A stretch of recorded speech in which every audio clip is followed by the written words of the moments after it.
The kind of partner you are when values conflict is who you actually are in business. Anyone can agree when stakes are low, but the real test is what you do when your values and your partners pull in opposite directions and the clock is running. In 1999, Ben Cohen wanted to give away the company. Jerry Greenfield wanted to sell it. Both were right, and that's exactly the problem. The Ben and Jerry's had built something rare, a $240 million ice cream company with a soul. 1% of profits went to charity, suppliers were paid fairly, and family dairy farmers were protected through long-term contracts. They had proven that business could be a force for more than profit. Then Unilever arrived with a $326 million offer. Ben hated it as he saw a corporate giant that could slowly dismantle everything they had spent decades building. Jerry saw something different, an opportunity to secure the future of their employees, shareholders, and community. Two founders, one company, but completely different values colliding in a single decision. They nearly tore each other apart in the boardroom before the deal was even signed. What saved them wasn't agreeing on the sale. It was understanding what each person was actually trying to protect. Ben wasn't anti-sale. He was anti-erosion of mission. Jerry wasn't anti-mission. He was pro-security for more than 700 employees whose futures depended on the company's stability. Once they named those underlying values, the conversation changed. The issue was no longer whether to sell, as the real challenge became designing a structure that could protect both priorities at the same time. That shift led to one of the most unusual acquisition agreements in corporate history. Ben and Jerry's negotiated legally binding social commitments into the Unilever deal, including an independent board dedicated to protecting the company's social mission and brand integrity. More than 2 decades later, those protections still influence how the brand operates.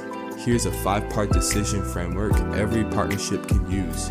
1. Name the value, not the opinion. Most disagreements sound like opposing preferences. They're usually not. Underneath every argument is a fear about what gets lost if the wrong decision is made. Instead of asking, what should we do? Ask, what are you afraid disappears if we go this way? The moment you identify the value beneath the opinion, the conversation becomes dramatically more productive. 2. Find the protected interest. Ben protected the mission. Jerry protected the people. Unilever protected the profit. All 3 interests were legitimate.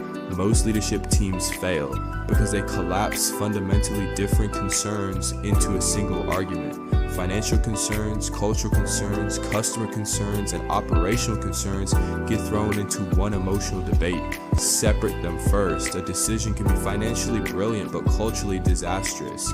It can also be culturally inspiring but financially fatal. The goal isn't to choose one, but to understand all of them. 3. Build around constraints, not preferences. Ben and Jerry's didn't ask Unilever to simply do the right thing. They required the company to commit to specific mission protections in writing. That's architecture, not compromise. Too many leaders think resolution means meeting in the middle. The best leaders design structures that allow competing values to coexist. Don't split the difference. Build a framework that protects what matters most to everyone involved. 4. Establish quadrant ownership early. One lesson Ben and Jerry's learned the hard way was that protecting values isn't enough if decision rights remain unclear. When financial decisions, mission decisions, and operational decisions overlap without clear ownership, every disagreement reopens the same wound. Define who owns what before the stakes get high.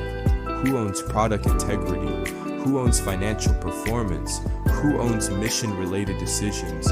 Clear boundaries reduce future conflict and accelerate execution. 5. Create a pre-crisis decision map. The worst time to align on values is during a crisis. Pressure amplifies short-term thinking. The most resilient organizations decide what they stand for before difficult decisions arrive. Ray Dalio documented this through his Principles at Bridgewater. Yvon Chouinard embedded it into Patagonia's operating philosophy. The purpose isn't culture signaling, it's decision-making clarity. Write down what you're protecting before you're forced to defend it. The real lesson here is that business partners don't need identical values to build extraordinary companies. They need clarity about which value is on the line in every room, every negotiation, every acquisition, and every strategic decision. Ben and Jerry never fully agreed on selling the company. What they agreed on was far more important. They agreed on what could never be sold. That distinction helped create a $326 million exit while preserving many of the social commitments that made the company unique in the first place. The most important question for any partnership isn't what are we willing to sell? It's what is the one thing we refuse to sell even for the right price? Because when that answer is clear, the hard decisions become much easier.